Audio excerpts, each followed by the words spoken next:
வந்து இந்த படத்துல மீனாட்சி சௌத்ரி அப்படின்ற ஒரே ஒரு படம் நடிச்சிருந்தாங்க அதுக்கு முன்னாடி கொலைன்னு, அப்பவும் அது ரிலீஸ் ஆகல. ஸோ அந்த படம் அவங்க முதல் நாள் ஷூட்டிங் வரும்போது எவ்வளோ பெரிய ஷூட்டிங் ஸ்பாட், சத்யராஜ் சார் இருக்காரு, அவர் இருக்காரு, இவர் இருக்காரு அப்படின்னு சொல்லிட்டு பயங்கர ஆச்சரியமா இருந்தாங்க.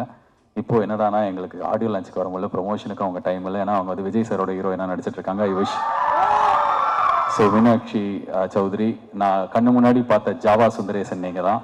உங்களுக்கு என்னோட வாழ்த்துக்கள். Have a great career. Udhayanidhi Stalin நடிச்சு ஒரு படம் வந்தது கொஞ்ச நாள் முன்னாடி, நெஞ்சுக்கு நீதி. அந்த படத்தோட ஆடியோ லான்ச்சுக்கு நான் வந்து கெஸ்டா வந்திருந்தேன். ஏன்னா அந்த படம் ப்ரொடியூஸ் பண்ண போனி கபூர் அவர்கள் தான் நான் நடிச்ச வீட்டில் விசேஷம் ப்ரொடியூஸ் பண்ணாரு. ஸோ அந்த ஸ்டேஜில் வந்து நான் சொல்லியிருந்தேன், நானும் உதயம் ஒரே வீட்டில் பொண்ணு எடுத்திருக்கோம் அப்படி சொல்லியிருந்தேன். ஏன்னா 2 பேரும் ஒரே கம்பெனியில் படம் பண்ணியிருக்கோம்னு சொல்லிட்டு. ஸோ இமீடியட்டாக அவர் பேச வரும்போது சொன்னார், ஆமாம் நாங்கள் 2 பேரும் ஒரே வீட்டில் தான் பொண்ணு எடுத்திருக்கோம் அப்படின்னு சொல்லிட்டு அந்த படத்தை மீன் பண்ணி சொன்னார். ஸோ இந்த 20 செகண்ட் ஆடியோ கிளிப் வண்டி, வீடியோ கிளிப் வண்டி ட்விட்டர்லலாம் போட்டு, என்னோட ஒய்ஃபும் அவரோட ஒய்ஃபும் அக்கா தங்கச்சி, நாங்கள் 2 பேரும் ஒரே வீட்டில் பொண்ணு எடுத்திருக்கோம். ஆர்ஜே பாலாஜி உழைப்பால் உயர்ந்தவன் நினைச்சா அவனும் வந்து அரசியல் பின்புலத்தால தான் உயர்ந்தான், அதனால தான் இன்னைக்கு சிங்கப்பூர் சலூன் படத்தை ரெட் ஜெயின் ரிலீஸ் பண்ணுகிறதுன்னு சொல்லிட்டு.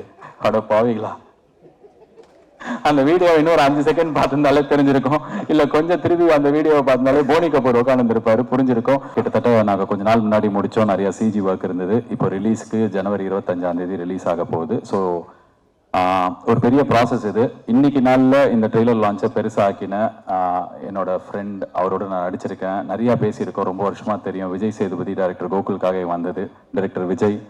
இன்னைக்கு காலையில் நான் அவர்கிட்ட ஃபோனில் பேசும்போது அவரோட ப்ரொமோஷன் இருக்கு அப்படின்னா, நான் கூப்பிடல, சும்மா விஷ் பண்ணுறதுக்காக கால் பண்ண அவர் படத்துக்கு. அவர் கே ராஜன் சார், என்னோட முதல் படம் நான் ஹீரோவாக நடித்த படத்தை டைரக்டரோட அப்பா. எனக்கு அவர் மேலே அவ்வளோ மரியாதை இருக்குது. சிவா சார், நான் அவங்க கம்பெனியில் அட்வான்ஸ் வாங்கியிருக்கேன், நடிச்சிருக்கேன். ஸோ வந்திருந்த இந்த படத்துக்கு வெளில இருந்த பெரிய மனிதர்கள் எல்லாருக்கும் நன்றி. அண்ட் படத்தில் வந்து நடிச்சிருக்கிற எல்லாருக்கும் தனித்தனியாக நன்றி சொல்கிற அளவுக்கு டைம் இல்லை. பட் ஆனால் I had a great experience and memorable time with Thalaivasal Vijay sir, எங்கள் அப்பாவாக நடிச்சிருப்பாரு. ஜான் விஜய் சார் ஒரு நிமிஷத்தில் எத்தனை எக்ஸ்பிரஷன்ஸ் ஒரு நடிகரால் கொடுக்க முடியுன்றத பக்கத்தில் இருந்து பார்த்தேன் நான் அவங்ககிட்ட. It was very inspiring. Robo Shankar, உங்களுக்கு உடம்பு சரியில்லாத போது நீங்கள் நடித்த படம் இது, ஆனால் அதெல்லாம் வந்து படத்தில் தெரியாமல் அவ்வளோ என்டர்டெயின்மெண்ட்டுக்கு காரணமாக இருந்தவர். அண்ட் இந்த படத்தில் எனக்கு கிடைச்ச ஒரு சகோதரர். அண்ட் தமிழ் சினிமாவில் ஒரு குறிப்பிடத்தக்க யங் ஹீரோவாக உருவாக போகிற Kishan Das, all the best. நீங்கள் இந்த படத்தில் நடிக்க, ஒரு ஃப்ரெண்டாக நடிக்க ஒத்துக்கிட்டதுக்கு ரொம்ப தேங்க்ஸ். ஏன்னா நீங்கள் அவரே ஹீரோவாக 3 படம் நடிச்சிட்ருக்காரு. ஸோ அதுக்கப்புறம் இந்த படத்தில் என்னோட அம்மாவும் நடிச்சுவாங்க. அதுக்கப்புறம் 2 ஹீரோயின் இருக்காங்க. இன்றைக்கி என்னென்னா கிஷன் தாஸோட ஜோடியும் வந்திருக்காங்க, எங்கள் ரோபோ சங்கர் ஜோடியும் வந்திருக்காங்க படத்தில் இருக்கிறவங்க, Akalya and doctor Reena bro. 2 பேருக்கும் நன்றி. ஆனால் எனக்கு 2 பேர் ஜோடியாக நடிச்சிருக்காங்க, 2 பேருமே வரல. என்னோட ஹீரோயினா வந்து இந்த படத்தில் மீனாட்சி சௌத்ரி அப்படின்ற ஒரே ஒரு படம் நடிச்சிருந்தாங்க அதுக்கு முன்னாடி, கொலைன்னு, அப்பவும் அது ரிலீஸ் ஆகல. ஸோ அந்த படம் அவங்க முதல் நாள் ஷூட்டிங் வரும்போது எவ்வளோ பெரிய ஷூட்டிங் ஸ்பாட், சத்யராஜ் சார் இருக்காரு, அவர் இருக்காரு, இவர் இருக்காரு அப்படின்னு சொல்லிட்டு பயங்கர ஆச்சரியமா இருந்தாங்க. இப்போ என்னடானா எங்களுக்கு ஆடியோ லான்ச்சுக்கு வரும்போது ப்ரொமோஷனுக்கு அவங்க டைம் இல்லை, ஏன்னா அவங்க வந்து விஜய் சாரோட ஹீரோயினா நடிச்சிட்டு இருக்காங்க. I wish so Meenakshi Chaudhary, நான் கண்ணு முன்னாடி பார்த்த ஜாவா சுந்தரேசன் நீங்க தான். உங்களுக்கு என்னோட வாழ்த்துக்கள். Have a great career. நான் ஷீத்தல் இன்னொரு ஹீரோயின். அது இல்லாமல் இந்த படத்தில் வந்து ப்ரொடியூசர் ஐசரி கணேஷ் அவர்களின் நட்புக்காக இந்த படத்தில் எங்களுக்கு நடிச்சு கொடுத்த ஜீவா, அவருக்கு எங்களோட நன்றி. அண்ட் டைரக்டர் கோகுலுக்கும் எனக்கும் ரொம்ப நெருங்கிய நண்பர் டைரக்டர் லோகேஷ். ஸோ அவர் இந்த படத்தில் எங்களுக்காக கெஸ்ட் ரோல் பண்ணார், அவருக்கும் ரொம்ப நன்றி. இது இல்லாமல் ஒரு பெரிய நடிகர் இந்த படத்தில் ஒரு முக்கியமான ரோல் பண்ணியிருக்காரு. நாங்கள் ரிவீல் பண்ணல, படம் பார்த்தா தான் தெரியும். ₹1 காசு வாங்கிக்காம அவர் கூட்டு வந்த அசிஸ்டன்ஸுக்கு கூட எங்களை பே பண்ண விடாமல் எங்களுக்கு ஒத்துழைப்பு கொடுத்த அந்த மாபெரும் நடிகருக்கு ரொம்ப நன்றி. ஸோ இதெல்லாம் வந்து படத்தில் வேலை பண்ண ஆர்டிஸ்ட். சுகுமார் சார், ஒரு பெரிய கேமராமேன் நீங்கள், உங்களோட ஒர்க் பண்ணதில் நான் ஸ்க்ரீனில் பார்க்க கொஞ்சம் போன படத்தோடலாம் பார்க்க பெட்டராக தெரிகிற மாதிரி காமிச்சதுக்கு ரொம்ப நன்றி. அண்ட் படத்தோட மியூசிக் டைரக்டர்ஸ் விவேக் மாவின் 2 பாட்டு தான் உங்கள் கூட நான் ஃபஸ்ட்டு படத்துலேருந்து இருக்கேன். Thank you so much for giving this வந்தாமலை அண்ட் ஒன் மோர் சாங். ஆனால் அவங்களால பேக்ரவுண்ட் ஸ்கோர் பண்ண முடியல, அதை பண்ண ஜாலத்ரியாஸ் மாநகரம் படத்துக்கு நீங்கள் மியூசிக் பண்ணியிருந்தீங்க. அண்ட் அதுக்கப்புறம் திடீர்னு எங்கே போனீங்கன்னு தெரில. இதுக்கப்புறம் இன்னும் நிறையா படம் பண்ணோம். All the best. Director Gokul கூட வேலை பண்ணுறது டார்ச்சர்னு விஜய் சேதுபதி சொன்னார். அதுக்கப்புறம் டைரக்டர் கோகுலே வந்து நான் என் கூட வேலை பண்ணுறது ரொம்ப கஷ்டம் அப்படின்னாரு. இது இல்லாமல் வந்து ஆன்லைன்லலாம் வந்து நாங்கள் 2 பேரும் சண்டை போட்டுக்கிட்டோம், அவர் என் மூஞ்சிலே குத்தினார், நான் அவர் ஜாடியை பிடிச்சி இழுத்தேன் அப்படின்ற மாதிரிலாம் செய்திகள்லாம் கூட வந்தது. பட் ஆனால் உண்மை என்னன்னா, ஆக்சுவலாக வந்து அது டார்ச்சர் எனக்கு தெரியாது, எனக்கு அப்படி ஃபீல் ஆனதில்லை. ஆனால் ரொம்ப கஷ்டம். இந்த ப்ராசஸாக அவர் எதிர்பார்த்த அந்த ஒரு பேஷனோட இருக்கிற ஒரு ஹேர் ஸ்டைலிஸ்ட் ஆகணுன்ற ஒரு கேரக்டராக வரதுக்கு எனக்கு ரொம்ப கஷ்டமாக இருந்தது. ஏன்னா நான் வந்து லவுடாக பேசிட்டு நிறைய டயலாகை நம்பி இருக்கிற ஒரு ஆக்டராக தான் என்ன நான் வந்து என் படங்களில் எழுதிட்டு இருக்கேன். பட் அது இல்லாமல் வேற ஒருத்தராக வரணும் அப்படின்னும் போது இது எனக்கு ஆரம்பத்தில் ஒரு கொஞ்சம் கஷ்டமாக இருந்தது. இன்ஃபேக்ட் ஒரு 2 வாரம் அப்படி தான் இருந்தது. நிறைய டிபேட் பண்ணியிருக்கோம், ஆர்கியூ பண்ணியிருக்கோம். நான் வேணான்னுவேன், அவர் வேணும்னுவார். ஃபைனலாக எங்கள் 2 பேருக்குமே கண்ணுக்கு முன்னாடி இருந்தது இந்த படம் தான். ஏன்னா நிறைய செலவில் நிறைய ஆர்டிஸ்டோட ஒரு பெரிய படமாக உருவாகும் போது என்னால் என்னெல்லாம் பெஸ்ட்டாக கொடுக்க முடியுமோ ஆர்டிஸ்ட் கிட்ட டேட் வாங்குறதுல ஆரம்பிச்சு அவங்களோட சம்பளம் பேசுறதுலேருந்து கடைசி விஷயம் இப்போ இன்னைக்கு காலையில் 6 மணிக்கு கிரிக்கெட் பிளேயர் அஸ்வினோட நான் ஒரு இன்டர்வியூ ரெக்கார்ட் பண்ணிட்டு தான் இங்கே வரேன். ஸோ என்னோட பெஸ்ட்டை நான் கொடுக்கணும் அப்படின்னும் போது அவரோட பெஸ்ட்டை அவர் கொடுக்குறாரு. அதை நம்ம உள்ளே வாங்கினோன்னா இந்த படம் முடியும் போது பெட்டர் ஆக்டராக வெளில தெரியும் அப்படின்னு எப்போ புரிஞ்சுதோ அப்போலேருந்து எங்களுக்குள்ளே வந்து அந்த புரிதல் இருந்தது, படத்துக்காக வேலை பண்ணுறோன்னு சொல்லிட்டு. ஸோ இந்த ஜேர்னி கஷ்டமாக இருந்தது, பட் ஆனால் கண்டிப்பாக நல்லா இருந்தது. இன்னைக்கு நான் சிங்கப்பூர் சலூன் முடிச்சுட்டு வேற ஒரு படம் போய் நடிச்சிட்டேன். அப்போ நான் பெட்டராக நடிக்கிறதுக்கு முக்கியமான காரணம் உங்கள் கூட ஒர்க் பண்ணது. So thank you for that. ஃபைனலாக வந்து ஐசரி கணேஷ் அவர்கள் வந்து நான் முதல் வாட்டி எல்கேஜி சொல்லும்போது என்னை எப்படி நம்பினாரோ, எந்த வார்த்தையும் சொல்லாமல் எப்படி அந்த படத்துக்கு இமீடியட்டாக ஓகே சொன்னாரோ, இன்னி வரைக்கும் அவர் என்னை அப்படி தான் பார்க்குறாரு, அவர் என்னை அப்படி தான் நம்புறாரு.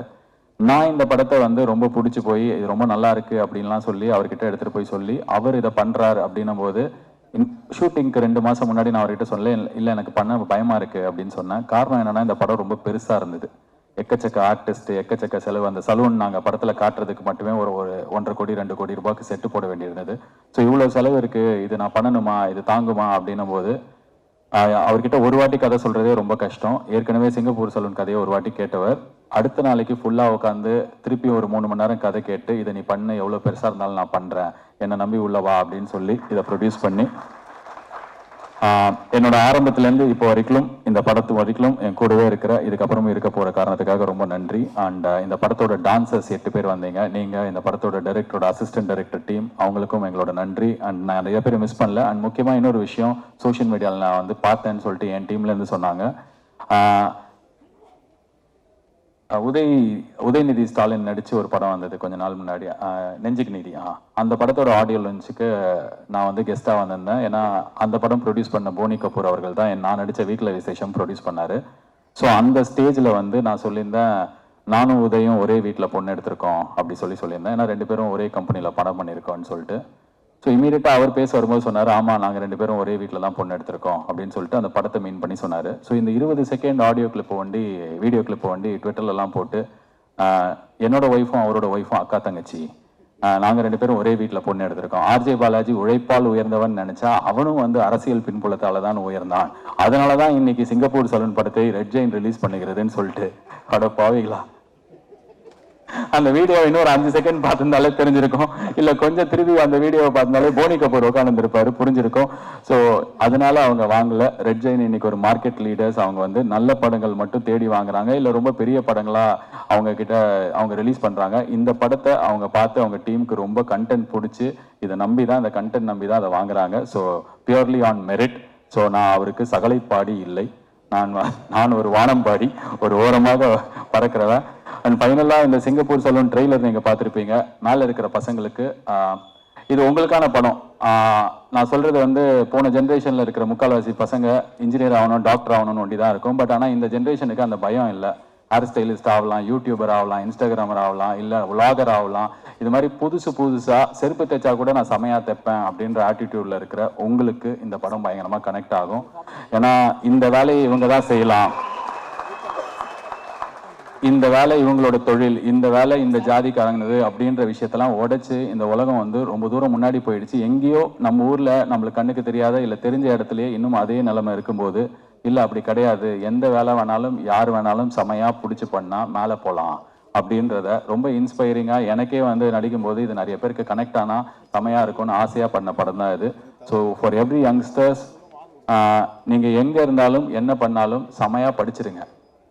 அந்த செமையாக படித்து முடிச்சதுக்கப்புறம் உங்களுக்கு ஒரு பேஷன் எது இருந்ததுன்னா அந்த பேஷன் நோக்கி போங்க. இந்த படம் அதையும் ரொம்ப ஸ்ட்ராங்காக சொல்லி, இந்த படத்தில் எனக்கு ரொம்ப பிடிச்ச சீன் வந்து நான் இதோட முடிச்சுக்கிறேன். டைரக்டருக்கும் நானும் பேசும்போது எனக்கு ஒரு விஷயத்தில் ஒண்டி உடன்பாடு இல்லை. அவர் சொன்னார், சின்ன வயசுலேருந்தே வந்து சலூனில் ஹேர் ஸ்டைலிஸ்ட் ஆகணும்னு ஆசைப்படுற ஒருத்தன், காலேஜ் அவங்க அப்பாக்காக போகிறான், ஆனால் ஒழுங்காகவே படிக்கல, அவனை புரிஞ்சுக்கிட்டு அப்பா வந்து இதை அவனை ஹேர் ஸ்டைலிஸ்ட் ஆக்கிட்டாரு அப்படின்ற மாதிரி ஒரு விஷயம் இருந்தது. எனக்கு வந்து என்னன்னா, இல்லை சார் அவன் நல்லா படிக்கட்டும் அப்படின்னா. ஏன் அப்படின்றீங்க, ஏன் அப்படின்னு கேட்டார். எதுவுமே வரல அதனால அவன் முடிவெட்ட போயிட்டான்னு இல்லாமல் அவனுக்கு எல்லாமே வரும், செமையாக படித்தான், இருந்தாலும் அவன் பிடிச்சதை செலக்ட் பண்ணான் அப்படின்றதுல இன்னும் கொஞ்சம் இன்ஸ்பிரேஷன் இருக்குன்னு தோணுச்சுன்னு அதுதான் உங்ககிட்ட சொல்கிறேன். நீங்கள் என்ன பண்ணுறதா இருந்தாலும் பயங்கரமாக படிச்சிருங்க. It's very very important. Vels யூனிவர்சிட்டியிலேருந்து கொஞ்சம் பேர் வந்திருக்கீங்க அப்படின்னு நினைக்கிறேன். ஸோ எந்த காலேஜில் படித்தாலும், இன்ஃபேக்ட் வேல்ஸ் யூனிவர்சிட்டி தான் எல்லாருமே வந்திருக்கீங்கன்னு நினைக்கிறேன். நீங்கள் என்ன படித்தாலும், எங்கே இருந்தாலும், என்ன பண்ணணும்னு ஆசைப்பட்டாலும் தயவு செஞ்சு படிச்சிரு. அந்த படிப்பு தான் உன்னோட ஃபவுண்டேஷன். நான் வந்து எங்கள் வீட்டில் கிராஜுவேட் ஆன முதல் ஆள், போஸ்ட் கிராஜுவேட் 2 டிகிரி படித்த ஃபர்ஸ்ட் ஆள்.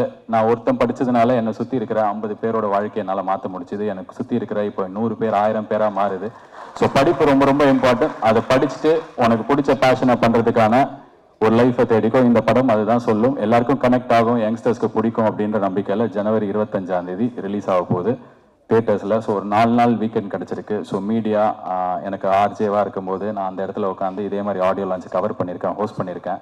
அப்போலேருந்து சப்போர்ட் பண்ணியிருக்கீங்க. அப்போலேருந்து நான் பார்க்குற நிறைய பேர் இங்கே பார்க்குறேன். Thank you for coming. Take this film to the world. நன்றி. ரொம்ப நேரம் எடுத்துக்கிட்டதுக்கு மன்னிக்கவும். All the best.